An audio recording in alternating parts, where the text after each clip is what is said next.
Umkhonto Sizwe campsite, December 1961. And Thea helped me find it. She drove me around until we located it. Okay, look after yourself, pal. I'll try and phone you tonight or tomorrow. All right? I'll be back on the 22nd in Cape Town. Yeah. Okay, pal. Bye. Be strong.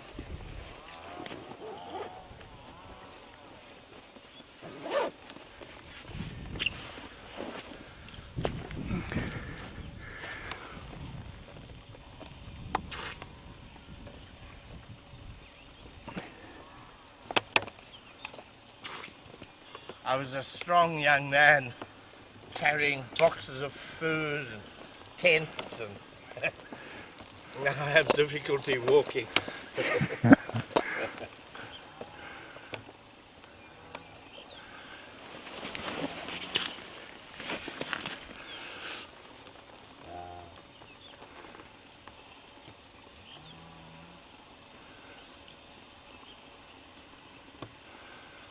I've just been speaking to the guy who built the overland safari truck that they used to bring in arms all the way down Africa, and they brought it all the way to Cape Town sometimes.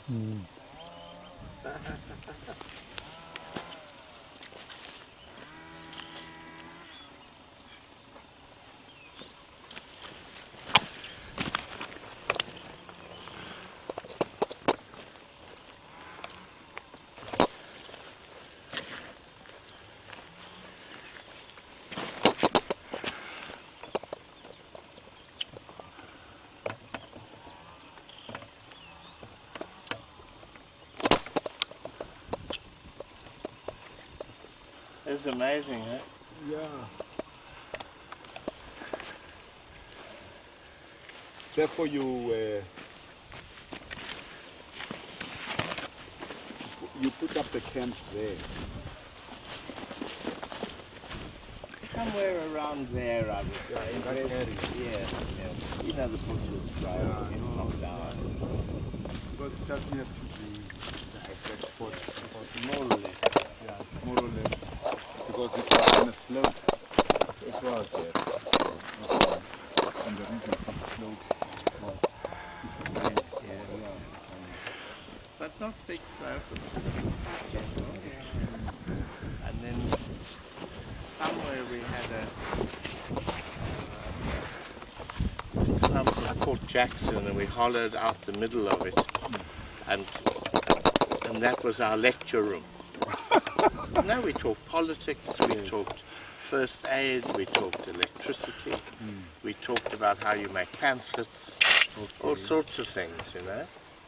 And therefore what you did was to just open that area, especially for a lecture room. Yes, because it was hot in the sun in December, you know. What's this thing, do you think, this pressure valve? I don't know. It's just... Just don't get wet, Rudy. You know there's an irrigation thing behind you, right? Oh yeah.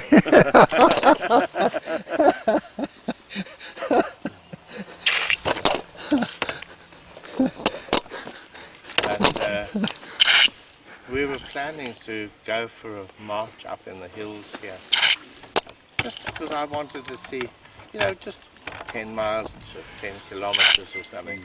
Because that's how you find out who are leaders and who are not leaders. Okay. And who can bring people with them, you know?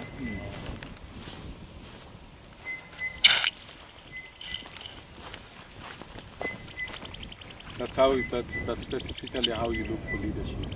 Yeah.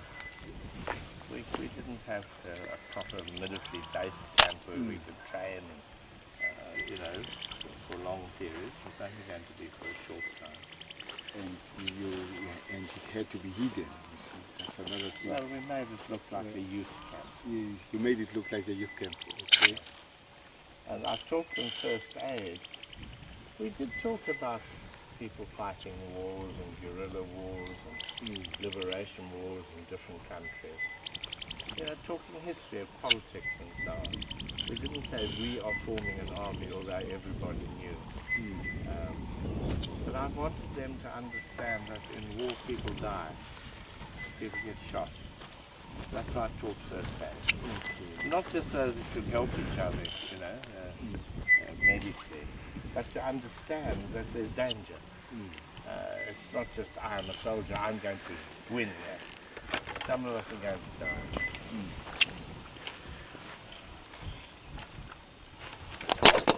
Those young men were so disciplined. Some of them Put it aside. became generals and in our Umkhonto, and then in the defence force afterwards. Some of the young men who were here. Yeah. That means that you identified them very early. I think so, but they were also inspired by it. They've said to me afterwards, and others have acknowledged that group of young trainees, when they went into exile, not all of them, but many of them were outstanding people and became outstanding activists in the ANC, cadres. Not just in Umkhonto, later politically. I got their training here in Cape Town. I'm very proud of that, I have to say.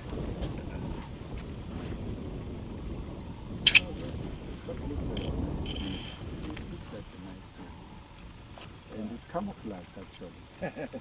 Yes, unfortunately, there was the story of the bread that I told you about. Yeah. Oh, when you went. And that's how they discovered where we were camping. Luckily, we hadn't started throwing petrol bombs through windows. That would have put us away very early. Maybe it would have been better to get 5 years than 10 years than life, eh?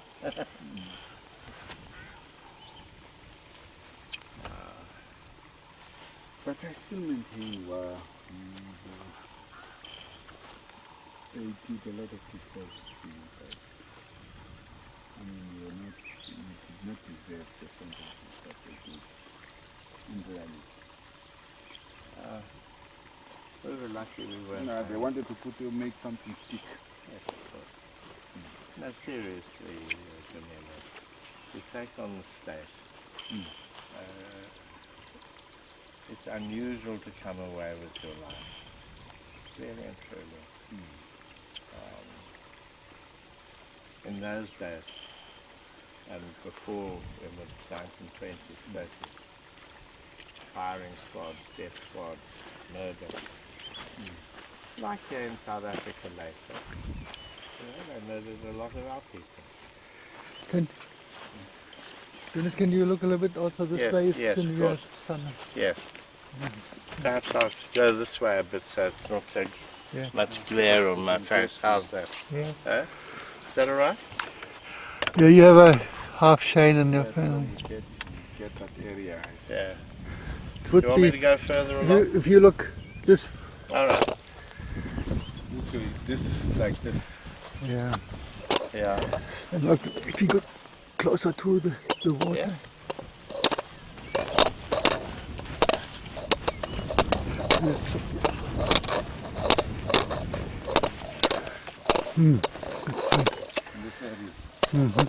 Because I was going to stand this side so that you can get a picture there.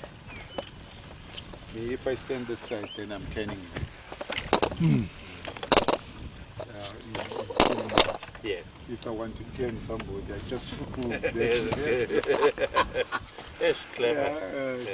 Then you have to follow. Yes. You have to follow, and it happens instinctively. Yes. It just happens on this own.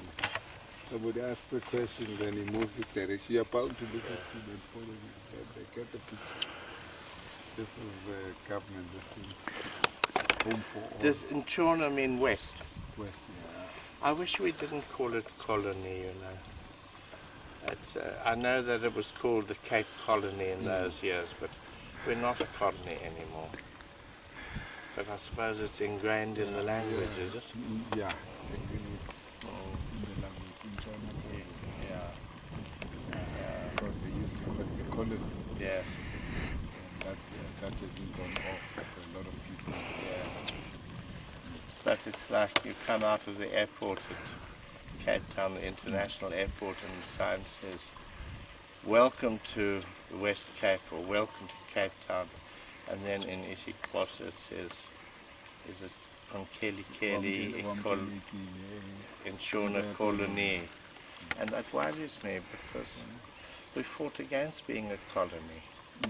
You know, I don't think that.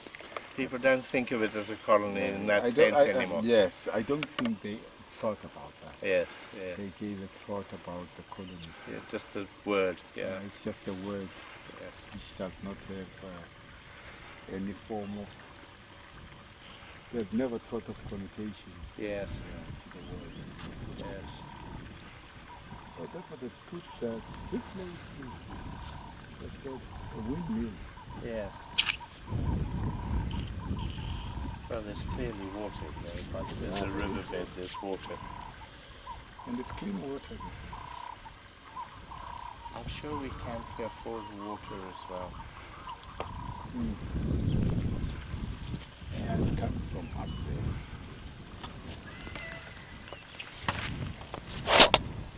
Somewhere over here.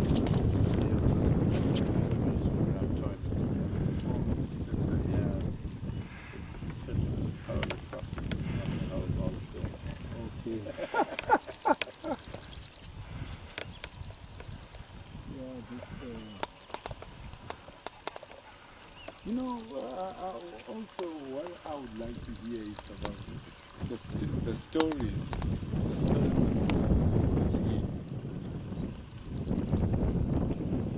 I mean, people at night or wherever, when we let them tell the stories.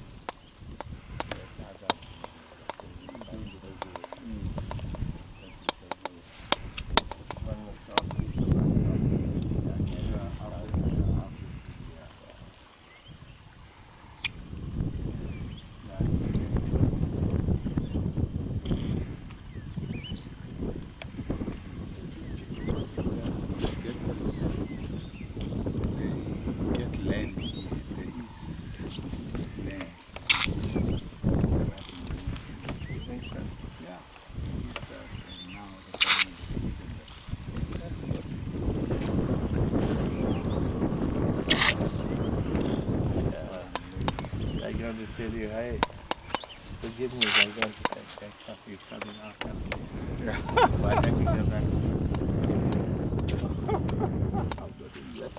Or wherever. People go very caught up in this whole thing of it being a covered community. I had,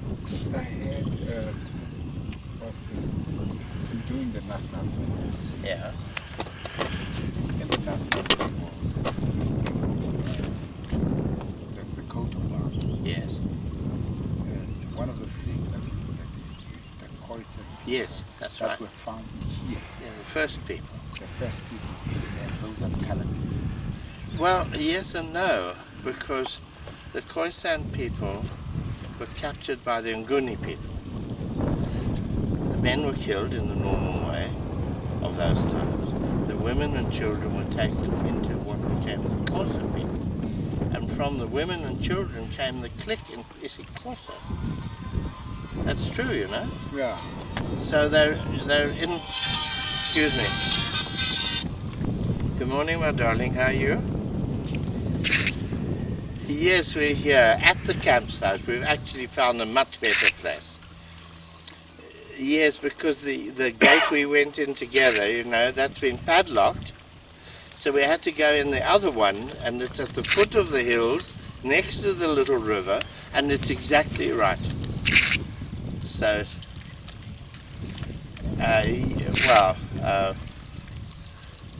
you remember we could see through the pig farm to where the river would be. Now we're at the river. Yeah. Yes. Yeah. I've just been speaking to Anthea about it as well. Okay. Yeah. It's lovely. I haven't been into the village, but the river's flowing, but I'm sure it's well drained there. No. A few inches of water. Yes, madam. I'm with Rudy Rieger from Hout Bay and Dumile from the Western Cape. He works for Rasul on culture. Yeah, he's the culture chief. Yeah, Dumile Magotla is his name. Yeah. I'll phone you later. I'm not sure how long we'll be here.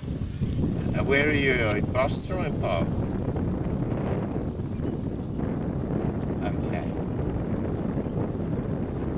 All right, I'll phone you later. Okay, bye.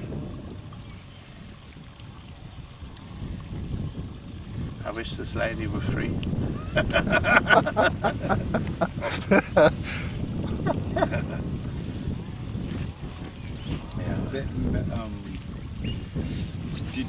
Did they used to run? You know, before that, we'd had weekly lectures, 2 lectures a week, and Sundays we used to go for long marches up on the mountain. We found this place by coming walking here, halfway from Belleville. Must have walked 20 kilometers or something. They could outwalk me, these young men. They were much younger than me, but they were fit. And most of them worked on construction sites and so on. Could really walk. But they were good young men, and I'll tell you why I say that. They had discipline, and they had honesty about money, because we wanted people to be able to come, and so we paid bus fares. And sometimes we would end up very late, and I would have to take them home by car. And the next week they would say, no, but you took us home, so we didn't spend the bus fare. And I mean, when you think of today, I know there are lots of honest people, but for then, it was a striking, no comrade, you've given us the money, or the organization has given us the money, so now we don't need more. You need to have proper boots for what we're doing. Buy boots, how much will that cost? No, comrade, there was a sale, we got them £1 cheap, here's the £1 back. Hey man. There was commitment. Oh, that was so beautiful, really and truly. These are the young people I'm talking about who have a reputation now for their dedication. It was something special. And so, after the security police ordered us to break up the camp and go home because we were on mission land here, that was the reason they used. Look Smart and Goodley took them for some military drill. And he invented the drill, and they behaved like disciplined soldiers on a parade ground. They were so angry with the police, and they retained that. Still to this day, every now and then I bump into them. Comrade Commandant. It was something, it was only a few days, and so it doesn't seem important. But I'm sure for us who were here, it helped shape our lives from then on. I know in prison guards would say to me, we can see you're a soldier.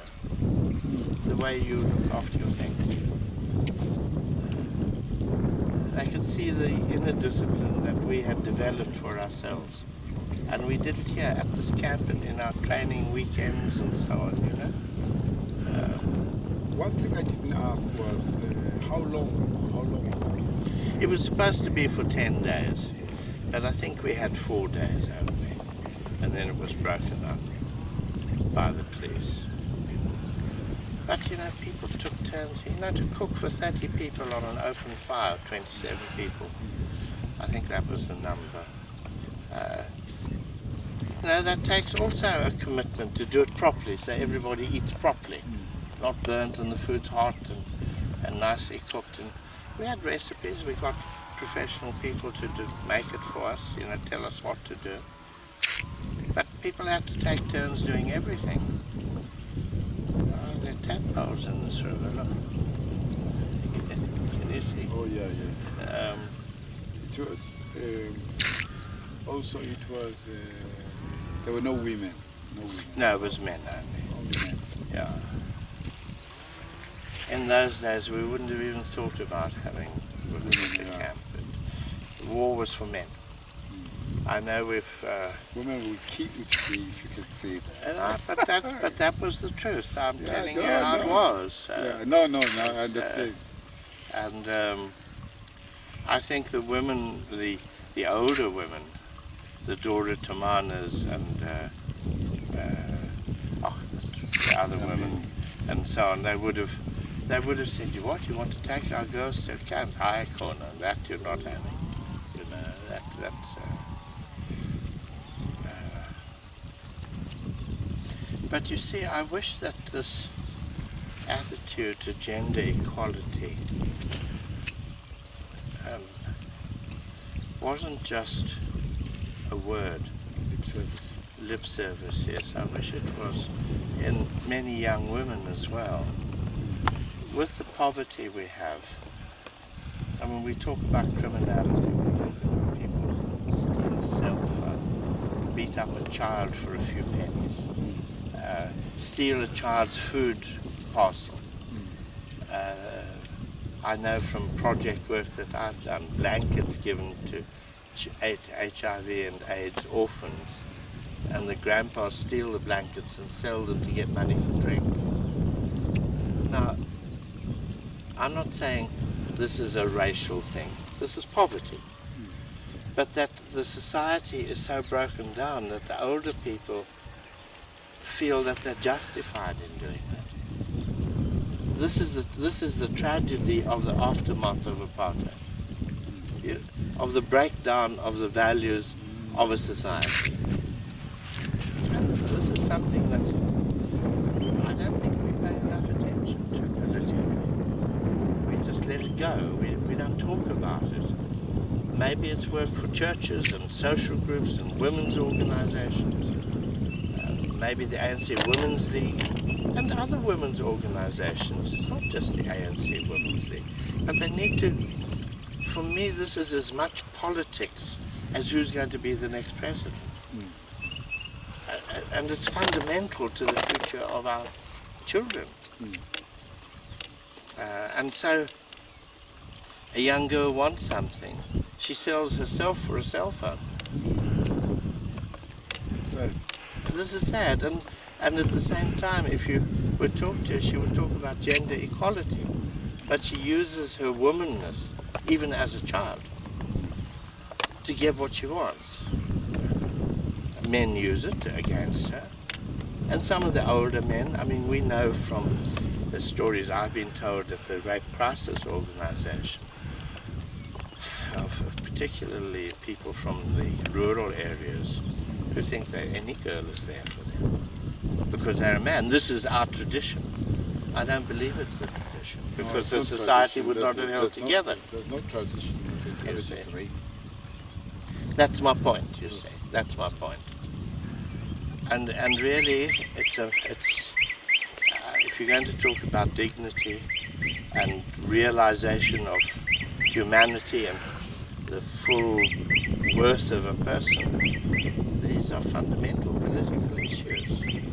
That is why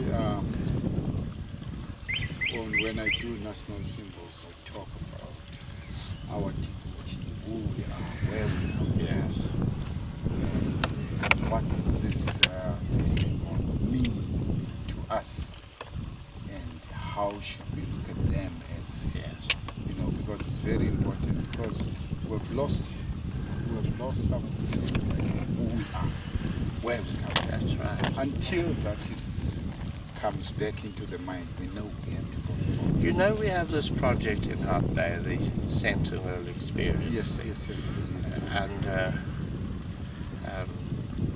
And we're having our pre-launch party at my house. Have we invited you yet? No. 26th of July. 26th of July. Come with your wife, partner. I don't care who you bring. That's your business. Whatever your culture and custom is. No, come with somebody, please. My house, 6, what do we say? 6 o'clock onwards. And there'll be food. 26th, yeah. Okay. 26th of July. It's a Saturday already. Yes. And the point is, we call it the Sentinel Experience Khoisan Memorial and Many Cultures Project. You know the concept, because it's out of our coat of arms, the first people, Khoisan, are there, right in the heart of our coat of arms. But we are a nation, we're trying to build a nation of many cultures. Yes. We call it the Sentinel Experience because we live at the Sentinel in Hout Bay. We're watching. The Sentinel is watching us. And we're trying to build a project. You know, we've got the traditional, can I say, the white village of Hout Bay. We've got the Hangdaut, which is the coloured fishing village. We've got Imizamo Yetu, which is the new informal settlement becoming formalised now, mostly African. So really we've got the nation there. How do we make it into One. how do we help to make it into a one? Yes, that's what our project's about. So since culture is your field, please come. No, I'll come and watch. We've got quite an interesting board, besides Rudy, who's been there from the beginning, and Timothy Jacobs and Fiki Fizele, is it? And Shada Twala. Shadow and Maria from Imizamo Yetu. We've got a very interesting board representing all the communities, and we're trying to make something. They've been working for a long time on it, and so we're deciding to move on. And there are facilities there. We want to get a building where we can make a cultural centre, and some people can make a living out of it as well. You know, it will have an umbrella organisation. But the important thing is to draw people together, and there are free facilities there where we can have children's art exhibitions and try and encourage getting together. And there's going to be a food festival as well, eventually. It will be a food festival as well, yes. Yeah. Now the coat of arms, does it? I think it says people of all kinds, of different people who are different unite. Oh, you said diverse people unite. Is that what the coat of people arms unite. says in Khoi language? Something like that. It says diverse people unite. Aha. Okay. You see, what I'm busy pushing is that you see what has happened. The colored people, what have taken away their sense of identity. It's gone. They do not have that. They've taken away. They've called them colored people. Yes. Now you can't trace your steps anymore. Yeah. If you say you're colored people. Yes. Now they get so confused so much that most people they say my great grandfather came from Germany. Yeah. And there was no claim. There is no claim in Germany. They've got to be able to say my great grandmom came from Yeah. Yeah. Therefore I'm the indigenous people of this country. Aha. The name colored Yes. it just was a name to Imposed upon them. Yes, to take away our sense of belonging. I'm pushing that. So But that even more, the law said, this is what Europeans are, this is what the Bantu are. Coloured people are not those. That's how they're defined in the old apartheid population register.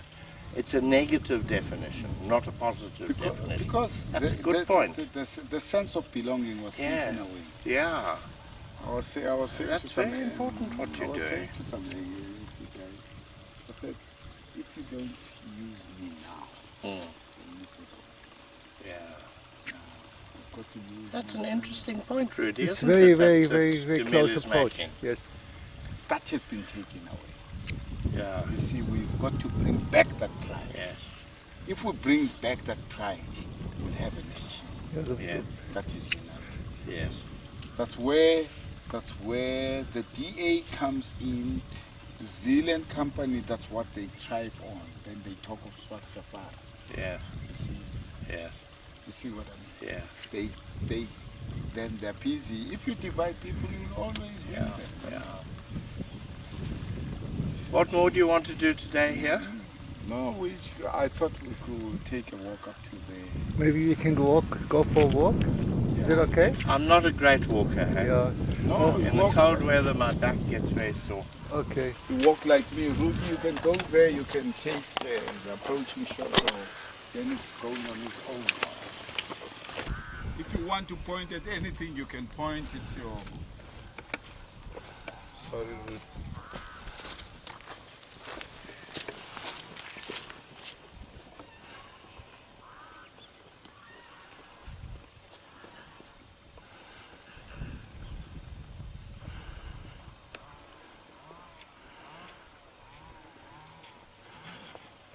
You know, Dumile, Yeah.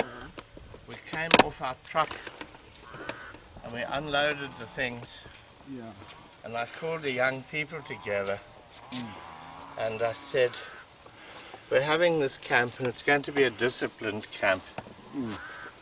And we have people and we have sergeants. Yeah. I didn't want to have generals, you know, we're not big shots. Yeah. And the organizing committee has asked me to be in charge of things, as to lead the camp. They said, well, we're sergeants, but you're the comrade commandant. Okay. That's where the name comes from. Okay. It's not a name I gave myself. It's, Yeah, they use the Lord. I've seen them. yeah, I'm talking about the guys who come from exile, who are coming, they'll say, when they meet the others, you know, comrade commandant. I always watch them. so you can imagine when I came out of prison Yeah. and I arrived in Lusaka and I come into the ANC compound and there's a See people comrade. that you haven't seen for years. I don't even recognize them, and Yeah. one youngster stands up. He's much younger than me, 20 years younger, and he said, comrade commandant. What a feeling that was. Yeah. I'm looking up here at the hillside, and the images come flooding back Okay. of our bell tents, of the orderliness of it. I teased them once. I did some washing and I hung my underpants on the tent line, Okay. and we had an inspection. Is everything in order? Hey, the comrade commandant hasn't cleaned up properly. Hey, did they criticize me? Yeah. It's lovely. It was nice. It was of sitting around, singing, talking, just chatting, just being together after the evening meal, reading a story to them of guerrilla struggle somewhere, reading out of Che Guevara's guerrilla warfare, Okay. reading a story about the Spanish Civil War. It was very normal in an abnormal society. Okay. That was what was in my memory.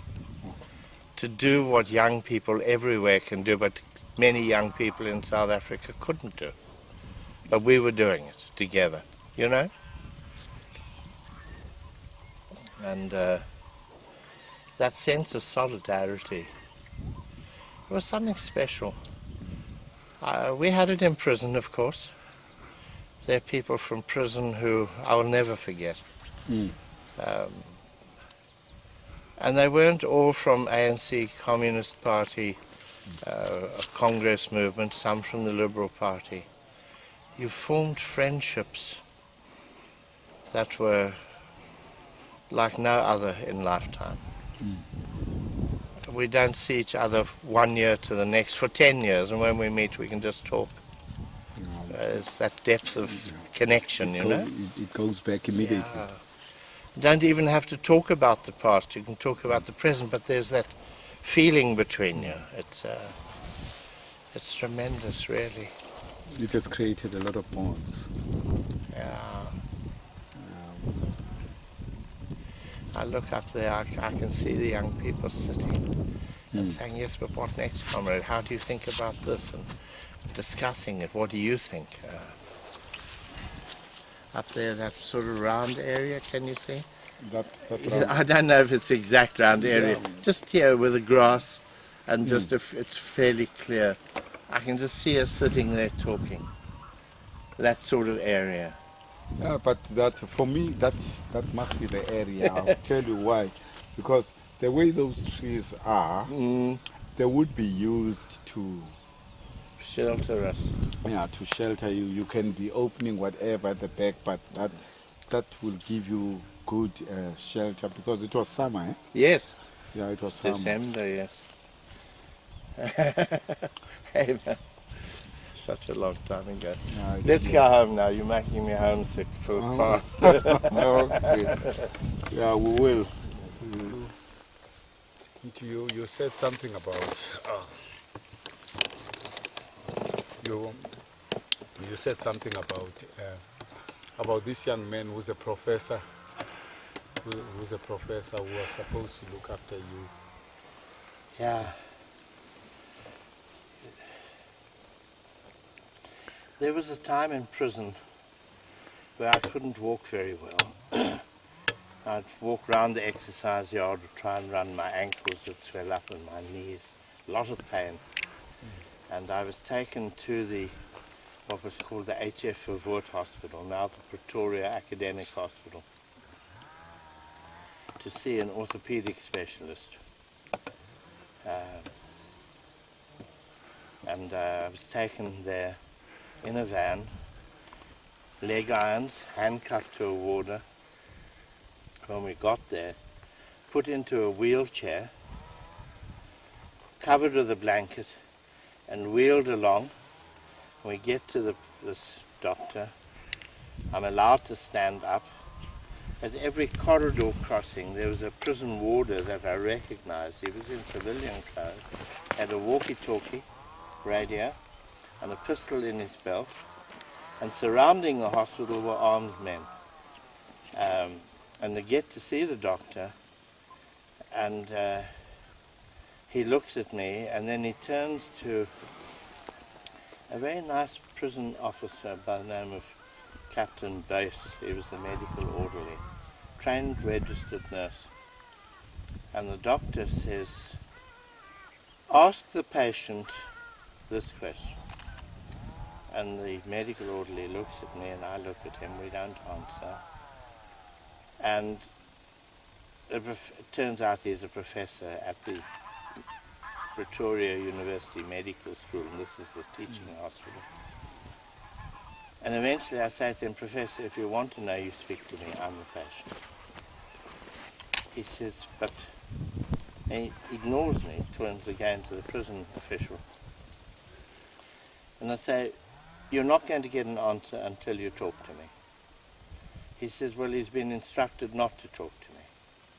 And there's a security policeman standing there. So I said, well, are you going to be a doctor or not?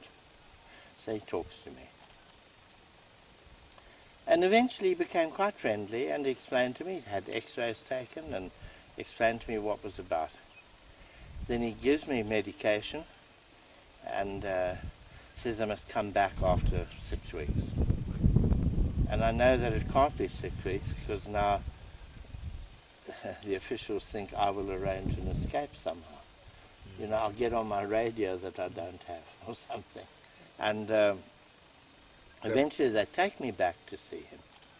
And we get there and he's sitting behind a table, no papers on it, and he says, well, and I said, well, you told me to come back to check up on the treatment. He said, well, tell me about it. I said, no. Get my file, then we can talk, because you're comparing my condition then with the condition. No, it's not necessary. And at which point I became very angry, I must admit. And he called me Mr. van der Merwe, and that was the name of one of the warders. They'd given me a false name. And he said, well, he couldn't get the file because it was locked away in a special safe in the medical superintendent's office. And as the medical superintendent was away, we had to do without it. And I said, no, you have to behave like a doctor. And I know that the Medical Council of South Africa, after the death of Steve Biko, has issued an instruction. Medical doctors behave as professional medical doctors. You leave security to other people. Now you treat me like a doctor or you don't treat me. And then the same Captain Base took me back to the prison with his guards and so on. Actually apologized to me. Said it wouldn't happen again. But what struck me was that here was quite not a young professor. He must have been 50-something years old. Very high in his profession, at one of the most prestigious medical schools in the country. HF Verwoerd, and an Afrikaner nationalist himself in all probability. So terrified of the security police that he can't behave properly. And I then had a problem. Do I try and get a complaint laid to the medical council, or do I just get proper medical treatment? And I felt the man had learnt enough lessons, and eventually I was taken back to see him, and he did behave properly towards me. Now there are a couple of things. First, I was so long in the prison I could behave this way. And they knew that if they tried to punish me for it, there would be lawyers and even more publicity. Yeah, they'll get a lot of publicity. And they didn't like publicity, you see, internationally. Yeah. And because I'd been in the Rivonia Trial with Mandela, Sisulu and Mbeki, the father of Mbeki, and so on, they didn't want this sort of publicity. And so maybe through quiet diplomacy, I had persuaded the doctor to behave properly. That seemed to me to be enough. But also there was the way in which fear of offending the security police could be used to control even highly placed professional men. I had the same experience with a urologist. I had to have a prostate examination under anesthetic with x-rays. And as I'm going under, losing consciousness, I'm still wearing the metal leg irons, the shackles, in front of the doctor, and I'm half unconscious. And he allows this to happen, you see. And he allows, in a sterile theatre, all these prison guards to stand around in their street clothes. Now that's not right. It's unhygienic as a person. Well, but it's against all medical practice, and it's against the dignity of the prisoner, who's not supposed to be stripped naked in front of prison guards or in many people. It says so in the regulations.